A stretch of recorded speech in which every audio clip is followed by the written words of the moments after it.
nombre raro. Antes se llamaba Grandland X con X y ahora se llama solo Grandland. El Opel Grandland es un SUV que combina eficiencia, tecnología y seguridad. ¿Quieres descubrirlo? Vení. Primero es un interior que combina tecnología bastante interesante. Cuadro de instrumentos 100% digital, con un infoentretenimiento que va bastante bien, climatizador todavía con perillas, lo cual se agradece hoy día, mantenimiento de carril con cámara de 180 grados, modos de manejo. Bajo su capó tendremos un motor bastante polémico, el 1.2 del grupo Stellantis, que es con turbo y tiene muy buenos consumos, también una muy buena potencia, 130 caballos de fuerza. Lo polémico de este motor es la correa bañada en aceite que se tiende a deteriorar y dañar el motor. Y bueno, si quieres saber más, quédate porque lo vamos a analizar por completo. Y antes de comenzar el video, agradecerle a nuestros amigos de Classic Car por haberme facilitado la unidad que estoy grabando en este video. Si quieres cotizar con ellos, te dejo un link por acá arriba para que cotices directamente con ellos, o ve a la página que te dejo acá abajo para ver todo el stock que tienen disponible en el momento que tú estás viendo este video. Así que sin más palabras, comencemos el video. Empecemos hablando por sus dimensiones. Son 4,47 metros de largo, 2,09 metros de ancho y 1,63 metros de alto. Con esto ganamos un maletero de 514 litros y si abatimos los asientos subimos la cifra a 1652 litros. Bajo su capó, como te mencioné, equipamos el famoso motor PureTech del grupo Stellantis, el cual puede generar 130 caballos de fuerza y 230 Nm de torque. Este conjunto mecánico puede hacer un consumo de 18,8 km por litro en ciudad y 19,9 km por litro en carretera. También existe una versión diésel con un motor de 1.5 litros. Este conjunto ofrece los mismos 130 caballos, pero a diferencia al bencinero, el torque sube hasta 300 Nm. Los consumos para el diésel se ubican en 21,5 km por litro en ciudad y 23,8 km por litro para carretera. También hay que mencionar que ambas motorizaciones tienen freno de disco en las 4 ruedas y suspensión semirrígida en la zona trasera. También contamos que ambas cuentan con una caja automática de 8 velocidades o la versión de entrada del bencinero equipa una mecánica de 6 velocidades. Existen dos versiones. Por un lado tendremos la GS como la versión de entrada, donde destacamos que trae mantenimiento de carril, reconocimiento de señales de tránsito, cámara de 180 grados, sensor de punto ciego, asistencia para estacionar, frenado autónomo de emergencia, cuadro de instrumentos digital, climatizador bisona. En la versión Ultimate ganamos asientos de cuero con calefacción y ventilación, acceso sin llave, cargador inalámbrico, control crucero adaptativo, volante calefactados, luces delanteras matriciales y también ganamos una rueda temporal para repuesto, dado que la versión de serie solo trae un kit antipinchazos. El precio parte desde 21.190.000 para la versión GS con motor bencinero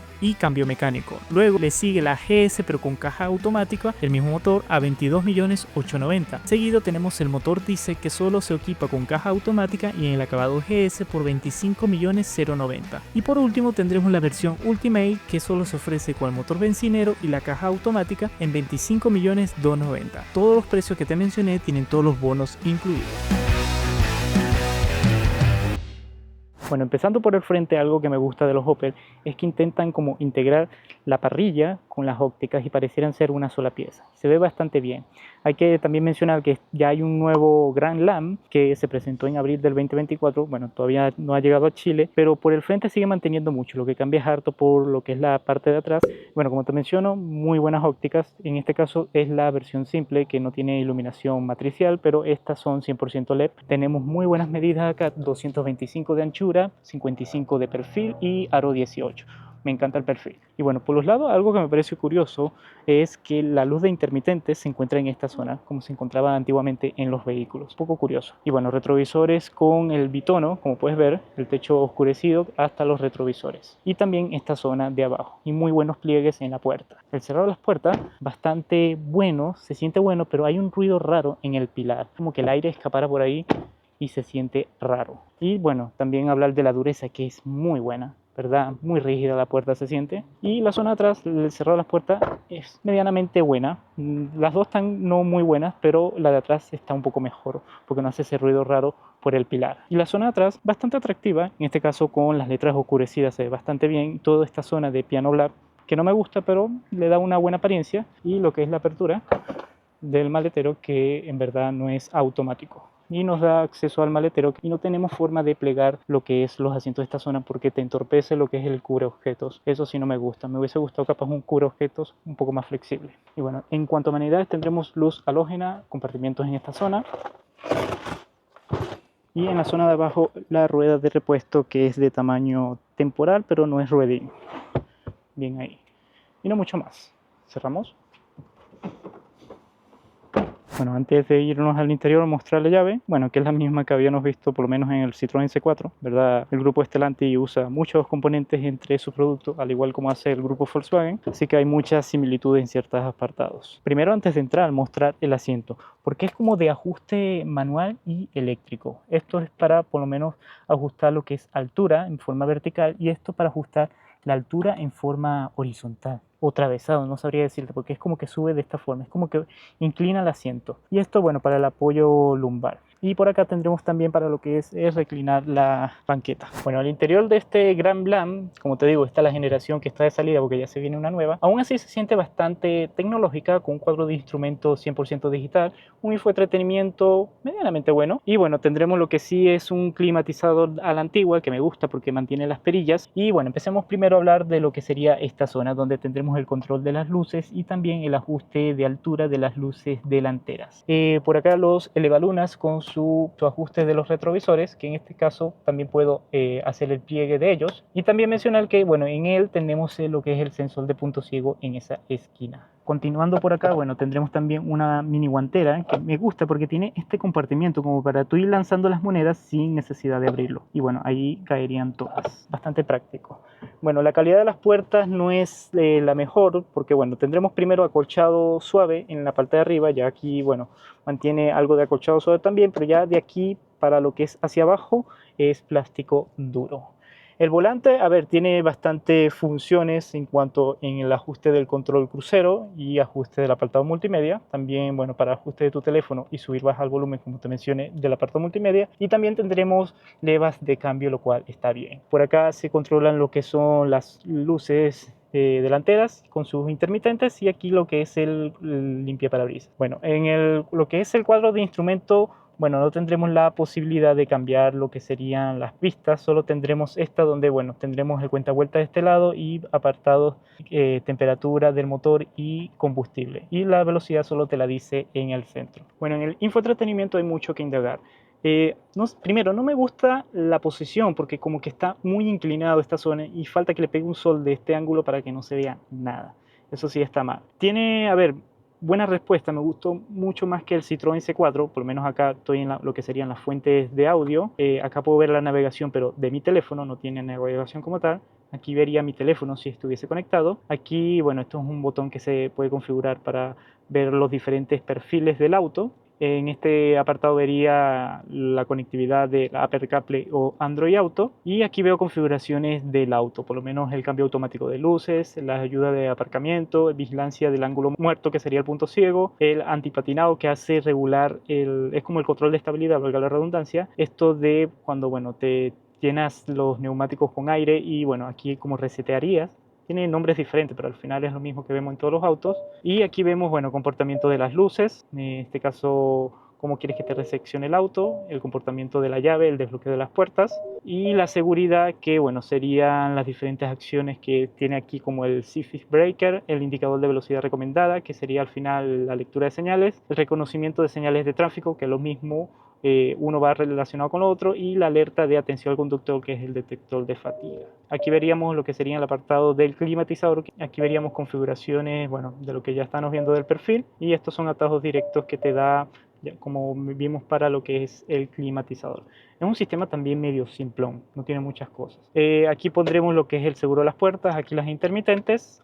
Como vimos acá, aparte de lo que es el climatizador, tengo el menú para irme al menú, valga la redundancia, del aire en el infoentretenimiento, y atajos directos para lo que es recirculación, ponerlo en automático, cambiar la potencia de soplado, los desempañadores de los vidrios y la temperatura, de este caso del lado del copiloto. Esto que, bueno, oculta lo que sería una zona para poner tu teléfono, y que en este caso no tiene cargador inalámbrico, dado que eso solo se lo reserva para la versión que está por encima de esta. Tendremos un USB tipo A y una toma de 12 volts. Aquí tendremos para prender lo que serían los sensores de estacionamiento, aquí para poner lo que es el aviso de mantenimiento de carril y aquí para apagar el Start Stop. Aquí para cambiar los modos de manejo que te los muestra en el cuadro de instrumento. Por lo menos tiene Eco, normal y Sport. Y bueno, tendremos la palanca que se ve en muchos productos dentro del grupo Stellantis, que en este caso ponemos marcha atrás para mostrarte lo que es la cámara. En este caso tiene cámara delantera como de retroceso, pero tampoco es medio torpe para mostrarte la cámara y tampoco es que se vea de muy buena calidad. Y la de los lados, bueno, a medida que yo vaya echando para atrás, el auto va a ir grabando lo que sería mi paso, como puedes ver, y va dejando la zona ahí, pero no es cámara de 360 grados. Y bueno, siguiendo por lo que es esta zona, tendremos lo que son esta especie de portavasos que se puede sacar para mejorar el espacio y un box que es bastante profundo, como puedes ver, pero no tiene ninguna toma B12 ni nada, pero puedes meter creo que hasta un termo de Starlink y cabería perfecto, pareciera hecho para eso. Y bueno, ajuste del apoyabrazos de forma longitudinalmente, pero no de altura. Y no te deja abrir el box si está desplegado. Tienes que cerrarlo y abrirlo. No es el mejor sistema que he probado, muy torpe. Pero bueno, se agradece tener por lo menos apoyabrazos. Los asientos que son en este caso de tela y se sienten bastante cómodos. Para ser de tela están bastante bien en cuanto a sensaciones cuando te sientas en él. Siguiendo por lo que es la guantera, una guantera muy grande, tanto de amplitud como de profundidad y está iluminada. Arriba tendremos retrovisor electrocromático, más acá tendremos lo que son los avisos de los cinturones en la zona de atrás y adelante, y aquí, bueno, para controlar el comportamiento de las luces que como puedes ver son de tipo halógeno. Ahí sí está más. Tendremos tapasoles con sus respectivos espejos y luz, e igual para lo que es el conducto. Bueno, en la zona de atrás el espacio no es tampoco muy generoso para hacer un SUV como tal. Lo que sí, bueno, tendremos salidas de aire con su respectivo USB, en este caso tipo A, al igual que vimos adelante, y también un lugar para guardar cosas. Los asientos de acá son raros porque adelante eran totalmente de tela en lo que es toda la parte de contacto, pero acá no. Acá se siente más el contacto con lo que es cuero alrededor de los asientos, y eso, bueno, se transmite en la sensación del calor que te da este tipo de asientos como tal. En cuanto a altura, a ver, está bastante bien, creo. Tendremos iluminación halógena como vimos igual adelante. Bueno, ahorita no prende porque está apagado el auto, pero mira, no me gusta eso porque se siente como muy endeble. Y tampoco tendremos lo que es apoyabrazos en la zona central de acá. Mejor para el acompañante, pero no tener esa comodidad para los que van en la zona de atrás. Y las puertas que son de plásticos duros y algo de embullido en la zona central. Está más o menos esta zona de aquí atrás. Bueno, ya en la prueba de manejo del Opel Grandland, es un nombre raro, antes se llamaba Grandland X con X y ahora se llama solo Grandland. A ver, es un SUV bastante bueno en muchos aspectos. Es un SUV que responde bastante bien, tiene ayuda a la conducción en su versión de serie bastante bien. No son full, pero tiene lo justo y necesario, como uno diría. El comportamiento dinámico no es tan explosivo como el C4, pese a tener el mismo motor, misma caja, lo siento un poco más lento, no sé si será cuestión algo de peso, y lo que sí encuentro bueno es la insonorización, que es muy idéntica a lo que vimos en el C4, hermano de este, porque es muy buena la de rodadura, es la mejor, como también dije en su momento, del C4 en cuanto a marcas generalistas, la insonorización de la rodadura. Bueno, también se suma la buena insonorización de las ventanas, de no tener ruidos de viento, está muy bien logrado. En cuanto a potencia de motor, como te mencioné, lo siento un poco más lento, sigue siendo el motor 1.2 PureTech de 130 caballos de fuerza, y a ver, este motor tiene potencia suficiente para mover el auto, pero no sé, lo siento un poco más quedado en este. Pero es un motor que para desarrollar velocidad después es bastante bueno. En la arrancada capaz donde lo siento un poco más lento. Fácilmente montas este auto en 100 km por hora en unas pruebas que hice ahorita y sí, se nota que es como que le falta arranque en la, valga la redundancia, la arranque cero, pero ya para desarrollar velocidad es un auto muy completo. En cuanto a la caja, bueno, la caja hace muy bien trabajo, es una convertidora de par, tengo entendido las que usan Stellantis, es una caja muy buena en muchos aspectos. En cuanto a comodidad es bastante placentera y en cuanto a dinamismo es muy rápida, entonces muy bien la caja. La puesta a punto de lo que es la dirección está muy buena, es muy precisa. y la puesta a punto de la suspensión también, lo mismo que vimos en el C4, una suspensión muy suave y también es muy dura, o sea, tiene el justo entre ambos mundos para hacerlo un SUV bastante bueno para ciudad y también para si, bueno, te toca hacer un viaje. Ahora vamos a hacer un arranque aquí en este lomo de toro, a ver cómo se comporta. Frenamos completamente, ponemos modo Sport y apagamos control de estabilidad. Pedal al fondo, patina las ruedas.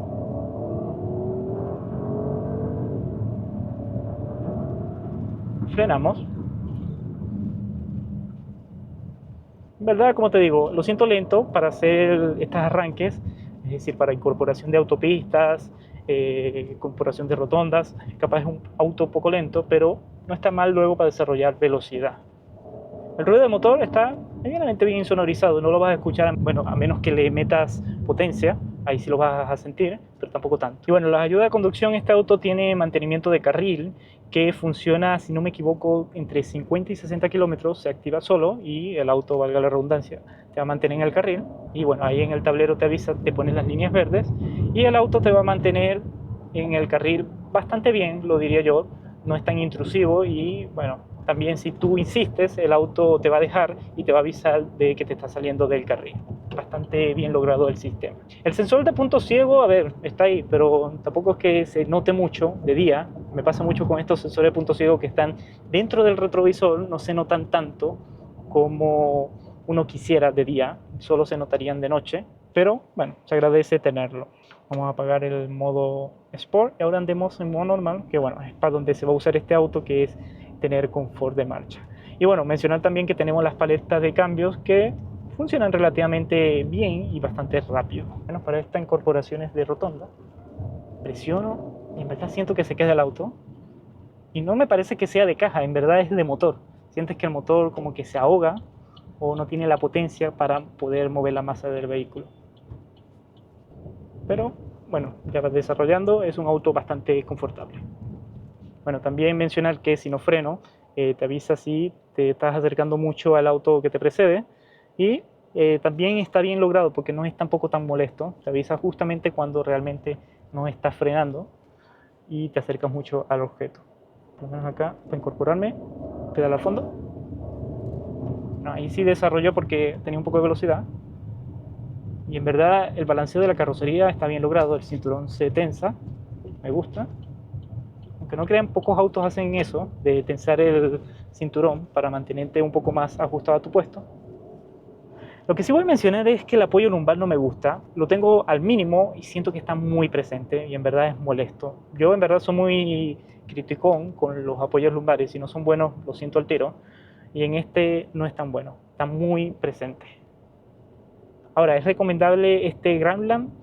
Yo digo que sí, pero por el diésel, no por el bencinero, dado que, bueno, el bencinero ya sabemos, motor PureTech con correa, es una bomba de tiempo.